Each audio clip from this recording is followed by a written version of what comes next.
খারাপ মরণের লক্ষণ ও কারণ।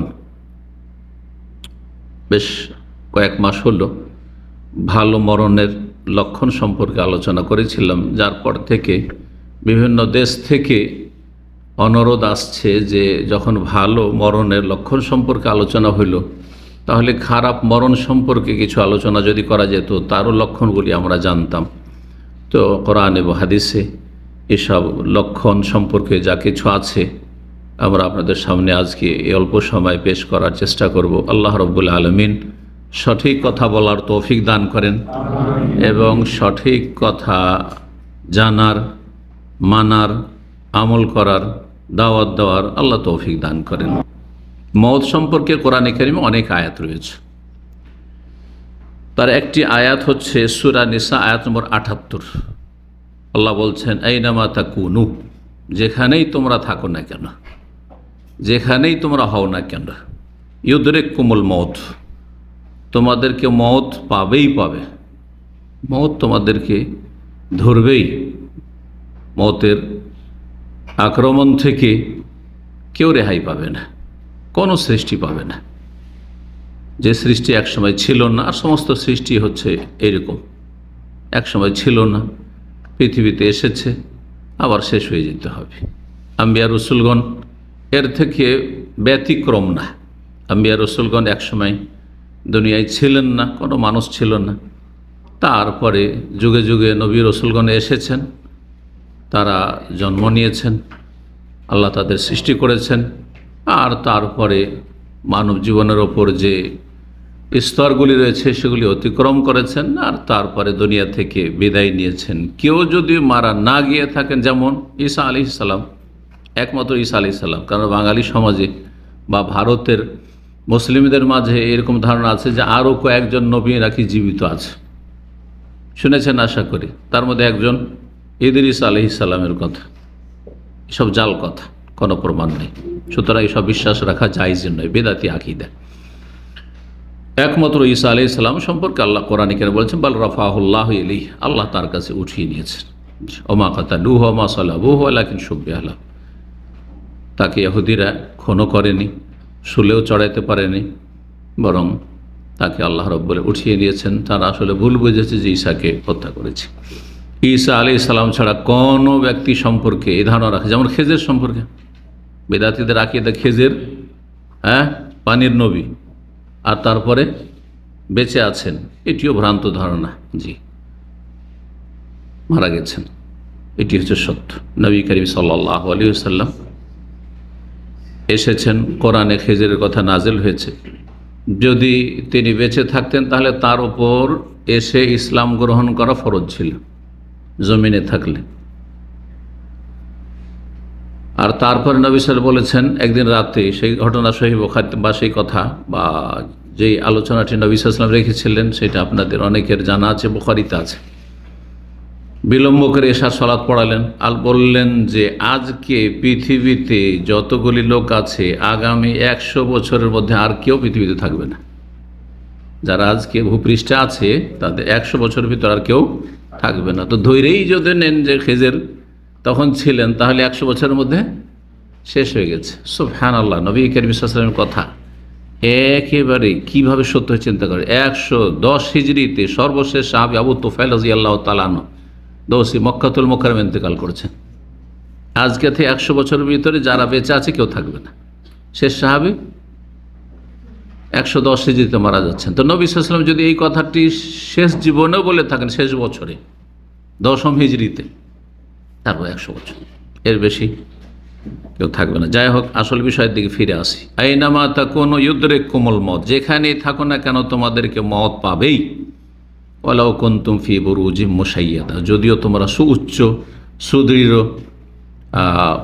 অট্টালিকায় অথবা এতে বুরুজ, টাওয়ারকে বলা হয়, আজকাল কি বলা হচ্ছে বুর্জ, বুর্জুদ দাম্মাম, দাম্মাম টাওয়ার।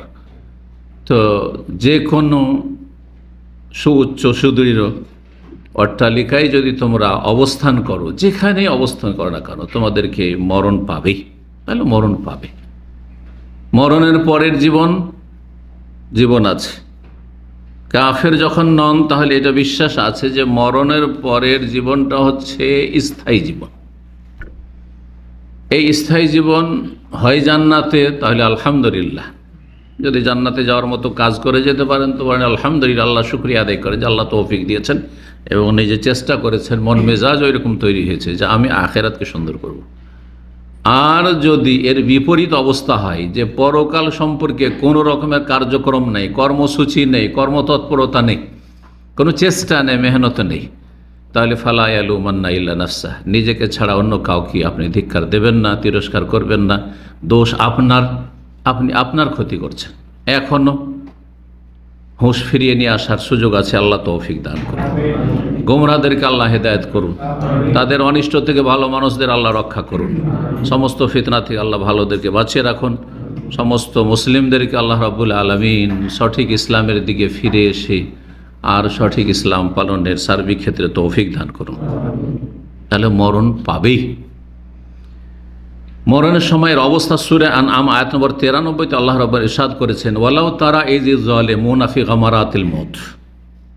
হে নবী, তুমি যদি দেখতে, নবী সাল্লাল্লাহু আলাইহি সাল্লামকে বিভিন্ন দৃশ্য দেখানো হয়েছে মাঝে মধ্যে, কিন্তু সব সময় নয়। তিনিও মানুষ, তবে তিনি রসুল, নবী রসুল মানুষ, শ্রেষ্ঠ রসুল, শ্রেষ্ঠ মানুষ। আর পরোক্ষভাবে প্রতিটি মানুষকে সম্বোধন করা হয়েছে। তো এই জন্য আমরা বলবো ওয়ালাউ তারা, হে মানুষ, কারণ কোরআনে কারীম সমস্ত মানব জাতির জন্য সম্বোধন। ওয়ালাউ তারা, হে মানুষ, তুমি যদি দেখতে, এই যে যালিমুনা ফি গামারাতিল মউত, যখন জালেমরা মৃত্যুর যন্ত্রণায় থাকবে। জালেমরা পাপীরা, জালেমরা মানে পাপীরা, জালেম মানে পাপী। জুলম হচ্ছে তিন প্রকার, সবচেয়ে বড় জুলম হচ্ছে শিরকের জুলম, আর তারপরে আরেক জুলম হচ্ছে জুলমুল ইবাদ, হ্যাঁ, বান্দার হক নষ্ট করে কারোর উপর জুলুম করা, কাউকে খুন করা, কাউকে মারধর করা, কারো টাকা পয়সা বেঈমানি করা, এক কথায় বান্দার হক নষ্ট করা, যেভাবে হোক না কেন, অপদস্থ করা, লাঞ্ছিত করা, ইত্যাদি ইত্যাদি, যত রকমের মিথ্যা অপবাদ দেওয়া, যে কোনোভাবে হক নষ্ট করা হোক না কেন, এটি জুলমুল ইবাদ। আর একটু জুলমুন নফস, কোরআনে কারীমের অনেকগুলি আয়াতে রয়েছে জুলমুন নফসের কথা, মানে নিজের উপর জুলুম করা। তাহলে আমরা মানব জাতি নিজেরা নিজের উপর জুলুম করছি। আদম আলাইহিস সালাম প্রথম মানুষ, তিনি যে ভুলটি করেছিলেন, যার ফলে জান্নাত থেকে বেরোতে হয়েছিল, তারপরে আল্লাহর কাছে তওবা করলেন, সেই দোয়াটি কোরআনে আল্লাহ শিখিয়েছেন। সেই দোয়াটি কি? রব্বানা যালামনা আনফুসানা, আনফুস নাফসের বহুবচন। আল্লাহ, আমরা জুলুম করেছি আমাদের ওপর, আমি, আমার স্ত্রী, আদম হাওয়া বলছেন আমরা নিজের উপর জুলুম করেছি। তাহলে আপনি যদি ফজর না পড়েন আজকে গিয়ে, তাহলে আপনি নিজের উপর জুলুম করলেন, আমার ক্ষতি করলেন না, কোনো মানুষের ক্ষতি হলেন না, আপনার ক্ষতি করে আপনি নিজের উপর জুলুম অত্যাচার করলেন। কোনো ব্যক্তির উপর যদি জুলুম না হয়, বহু গুনাহ আছে যেগুলোতে কোনো ব্যক্তির উপর জুলুম হয় না, কোনো সৃষ্টির উপর জুলুম হয় না। আপনি সিয়াম রাখলেন না, রমজান মাসের ফরজ সিয়াম ছেড়ে দিলেন, আপনার হজ ফরজ হজ করলেন না, সৌদি আরব থাকলেন, পয়সা নিয়ে হজ করে গেলেন না, আপনি জালেম, নিজের উপর জুলুম করেছেন আপনি। তো এই তিন রকম জুলম, তো তিন শ্রেণীর জালেম। তাহলে এখানে আল্লাহ বলছেন যে মৃত্যুর সময় তিন শ্রেণীর যে জালেম, মুশরিক জালেম, কাফের নাস্তিক জালেম, আর পাপী জালেম, যারা নিজের ব্যক্তি জীবনে পাপ করে, পারিবারিক জীবনে পাপ করে, আর এক জালেম হচ্ছে অন্যের যারা জুলম অত্যাচার করে। ওয়ালাউ তারা ইযি যালিমুন, তুমি যদি দেখতে, হে মানুষ, ওই দৃশ্যটি, এই যে যালিমুনা ফি গামারাতিল মউত, যখন জালেমরা মৃত্যুর যন্ত্রণা ভোগ করবে।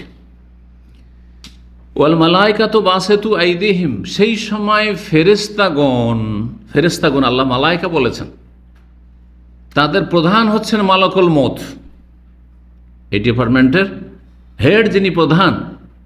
কিন্তু বোঝা গেল যে মালাকুল মউতের অধীনে অনেক অসংখ্য ফেরেশতা রয়েছেন যারা রূহ কবজ করার জন্য, আত্মা গ্রহণের জন্য নিযুক্ত আছেন। এই জন্য কোরআনে কারীমের একটি আয়াতে বলা হয়েছে কুল ইয়াতাওয়াফাকুম মালাকুল মউত, তোমাদের আত্মাগুলি গ্রহণ করেন মালাকুল মউত, মানে প্রধানের কথা বলা হয়েছে। আর অন্য আয়াতে বলা হয়েছে তাওয়াফাতু রাসূলুনা, আমার দূতেরা তাদের আত্মাগুলি গ্রহণ করেন। তাহলে বোঝা গেল যে মালাকুল মওত একজন ফেরেশতা সারা পৃথিবীর সমস্ত মানুষের রূহ কবজ করছে এ কথা নয়, আসলে বহু ফেরেশতা লেগে আছে। ওয়াল মালাইকাতু বাসিতু আইদিহিম, ফেরেশতাগণ নিজেদের হাত সম্প্রসারিত, হাত বাড়িয়ে রয়েছেন। বাসিতু আইদিহিম মানে হাত বাড়িয়ে এখন রূহটাকে টেনে বের করছে। জালেমদের রূহগুলিকে টেনে হেঁচড়ে বের করেন ফেরেশতারা, যেমন সহিহ হাদিস রয়েছে, মুসনাদ আহমদে একেবারে লম্বা হাদিস রয়েছে, এছাড়াও তিরমিজি সুনানের কিতাবাদিতে মর্মে হাদিস রয়েছে, আর সংক্ষেপে বুখারী মুসলিমে রয়েছে যে কবর আযাব সম্পর্কে আর ওই মৃত্যুর যন্ত্রণা সম্পর্কে যে হাদিসগুলি রয়েছে। ওয়াল মালাইকাতু বাসিতু আইদিহিম, ফেরেশতা হাত বাড়িয়ে রূহ গ্রহণ করছে। ভালো মানুষ হলে সহজে রূহটা বেরিয়ে চলে আসে, সহজে রূহটা বেরিয়ে চলে আসে। যেমন কলসের পানি একটু কাত করলে এমনিতে বেরিয়ে আসে, ও চাপ দিতে হয় না যে প্রেসার দেবেন তাহলে পানি বেরিয়ে আসবে, এমন তো হয় না। এর সাথে উদাহরণ দেওয়া হয়েছে মশক থেকে পানি বের করা। আর যারা অসৎ লোক, জালেম, পাপী, তাদের রূহ ছোটাছুটি করে, এদিক সেদিক পালাতে থাকে, কারণ দেখতে পাচ্ছে এখন তো সব দেখে গেছে, এখনো বরজাখী জীবনে চলে গেছে, বুঝতে পারছে যে আমার অবস্থা খুব খারাপ, সুতরাং না গিয়ে বাঁচতে পারলে কাজ হবে, আর না হলে উপায় নেই। সামনে আল্লাহর আযাব দেখতে পাচ্ছে, বিকট চেহারা নিয়ে আযাবের ফেরেশতারা রূহ কবজ করার জন্য এসেছে, চারিদিকে আযাবের ফেরেশতারা প্রস্তুত হয়ে আছে, শাসানি দিচ্ছে। ওয়াল মালাইকাতু বাসিতু আইদিহিম, হাত সম্প্রসারিত করে ফেরেশতারা কি বলছেন, আখরিজু আনফুসাকুম, তোমাদের রূহটা বের করো। আখরিজু আনফুসাকুম আল ইয়াওমা তুজজাউনা আযাবাল হুন, আজকে তোমাদেরকে বদলা দেওয়া হবে লাঞ্ছনাকর শাস্তির বদলা। আজকে তোমাদেরকে লাঞ্ছনাকর শাস্তির প্রতিদান দেওয়া হবে। কেন? অপরাধ কি? বেমা কুনতুম তাকুলুন আলাল্লাহি গায়রাল হক, যেহেতু তোমরা আল্লাহ সম্পর্কে অসত্য কথা বলেছে, আল্লাহ সম্পর্কে অবাস্তব কথা বলেছে। এতে যতগুলি অপরাধী আছে সবাই কিন্তু শামিল। যে নাস্তিক, সে আল্লাহ সম্পর্কে অসত্য কথা বলেছে, আল্লাহ নেই।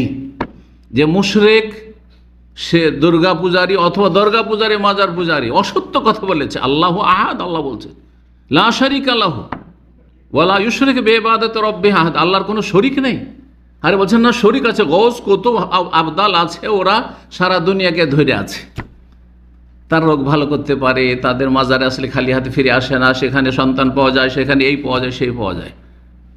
বিমা কুনতুম তাকুলুনা আলাল্লাহি গায়রাল হক, অসত্য কথা বলেছে। যারা বেদাতি ধর্মকর্ম করছে, বেদাতি ধর্ম প্রচার প্রসার করছে এবং সেসব পালন করছে, যারা বলছে মিলাদ ধর্ম, তারপর শবে বরাত ধর্ম, শবে মেরাজ পালন করা ধর্ম, নিয়ত পড়া ধর্ম, ইত্যাদি ইত্যাদি, তার অসত্য কথা বলেছে আল্লাহ সম্পর্কে, আল্লাহর দিন সম্পর্কে। এটা আল্লাহর দিন নয়।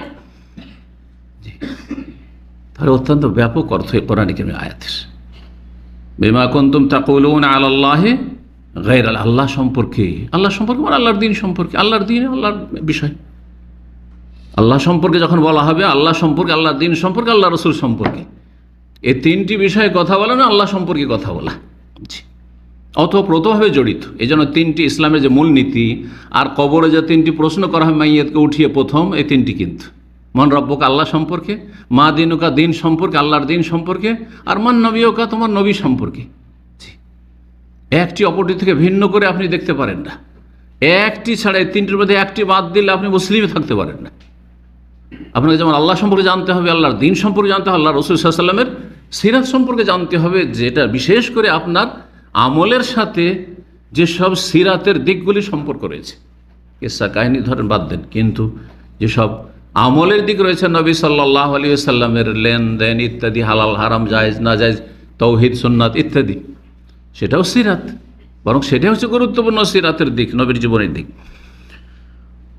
আর একটি অপরাধ কি, ওয়াকুনতুম আন আয়াতিহি তাস্তাকবিরুন, আল্লাহর বিধিবিধান সম্পর্কে তোমাদের যখন বলা হইতো বা জানানো হইতো বা তোমাদের সামনে আসতো ইসলামী বই পুস্তক, তখন তোমরা অধ্যতা প্রকাশ করতে, অহংকার করতে। তোমরা আরে এগুলো হুজুরদের কাজ, এগুলো মোল্লাদের কাজ, এগুলো মোতাওয়াদের কাজ। হ্যাঁ, এগুলি আজকের যুগে, আবার এই সায়েন্স টেকনোলজির যুগে, আর পৃথিবী কোথায় চলে গেছে, চাঁদে মানুষ চলে গেছে, এখনও ধর্মকর্ম, এখন নামাজ, অথবা নামাজ হচ্ছে ব্যক্তি বিষয়। যারা সেকুলার, হ্যাঁ, ধর্ম নিরপেক্ষতার কুফরিতে বিশ্বাসী তারা কি বলে, ধর্ম এখানে, শুধু এখানে ওর কলবে আছে, এটা ঠিক থাকলে সব ঠিক, আমলের কোনো প্রয়োজন নেই, ওর ধর্মকর্মের সাথে কোনো সম্পর্ক নেই। তারপরে ধর্মীয় স্বাধীনতা, মুসলিম ঘরে জন্ম নিয়েছে, বলছে আমার স্বাধীনতা আছে, আপনি পালন করছেন, আপনার কাজ করেন, আমাকে বলবেন না, এটা আমার ব্যাপার না। এগুলো হচ্ছে অসত্য কথা বলেছে এবং অহংকার প্রদর্শন করেছে। এই সমস্ত অপরাধী আর যারা আল্লাহর দ্বীনের ধার ধারে না, আল্লাহর পক্ষ থেকে যেসব ফরজ ওয়াজিব রয়েছে পালন করে না, তারা এই রকমই, তারা মুখে বলুক আর না বলুক, আল্লাহ রাব্বুল দিন যেহেতু পালন করে না, 5 ওয়াক্ত সালাত পড়ে না, ফরজ ওয়াজিব আদায় করে না, হারাম থেকে বাঁচে না, হালাল হারামের পার্থক্য করে না, তাদের কাছে পয়সা আর পেট হয়ে গেছে মুখ্য উদ্দেশ্য, তারা হচ্ছে এই ক্যাটাগরির। সুতরাং তাদের শাস্তিটা এই ধরনের হবে মরণের সময়। এই চিত্র তাহলে খারাপ মরণের লক্ষণ কিন্তু তুলে ধরা হয়েছে। এই আয়াতটি খারাপ মরণের লক্ষণ সম্পর্কে অত্যন্ত স্পষ্ট। জি, আল্লাহ রাব্বুল আলামিন বলছেন যে সেখানে মৃত্যুর যন্ত্রণা ভোগ করবে। 1, 2 নম্বর কথা হচ্ছে যে ফেরেশতারা তাদেরকে শাসানি দিবে আর ধমক দেবে, আখরিজু আনফুসাকুম, বেরিয়ে আসো, বের করো তোমাদের আত্মাগুলি, আর আজকে তোমাদেরকে লাঞ্ছনার শাস্তি দেওয়া হবে, তুজজাউন আযাবাল হুন। আল্লাহ রাব্বুল আলামিন এই বিষয়গুলি আয়াত বর্ণনা করে সূরা আনাম আয়াত নম্বর 93। আয়াত লম্বা না করে এগিয়ে যাই।